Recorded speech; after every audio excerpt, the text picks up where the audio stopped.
উন্নয়নমূলক ও জরুরি রক্ষণাবেক্ষণ কাজের জন্য শুক্রবার 2 ডিসেম্বর সকাল থেকে দুপুর পর্যন্ত টানা 5 ঘণ্টা বিদ্যুৎ সরবরাহ বন্ধ থাকবে।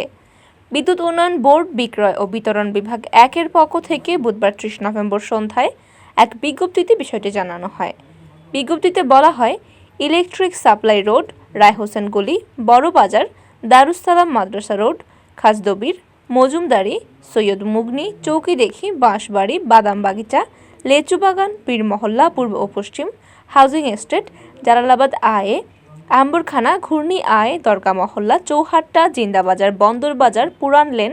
জল্লারপাড়, স্টেডিয়াম মার্কেট, মিয়া ফাজিল চিস্ত, সুবিদ বাজার, বনকলাপাড়া, শাহী ঈদগাহ, কাজীটুলা, মিরবক্সটুলা, তাঁতিপাড়া, লাকাতুরাস্থ বিভাগীয় আন্তর্জাতিক cricket stadium, Lakatura, Malnichhara, Abdani, Borshola, cadet college, মংলির পাড়, কাকুয়ার পাড়, লালবাগ বিমানবন্দর, সালেপুর, ধুপাগুল, রঙ্গিটিলা, ছালিয়া, সাদরটিকর ঘাট, মির্জা জাঙ্গাল, রামের দিঘির পাড়, সুরমা মার্কেট, তোপখানা, কোতোয়ালি থানা, লালদিঘির পাড়, নবাব রোড, ঘাসিটোলা, মজুমদার পাড়া, শামীমাবাদ আয়ে,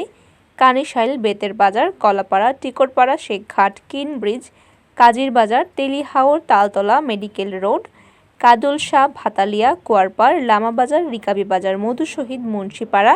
সাগর দিঘির পাড়, মীরের ময়দান, পুলিশ লাইন, বর্ণমালা পয়েন্ট ও মণিপুরি বস্তি এলাকায় শুক্রবার সকাল 7টা থেকে দুপুর 12টা পর্যন্ত টানা 5 ঘণ্টা বিদ্যুৎ সরবরাহ বন্ধ থাকবে।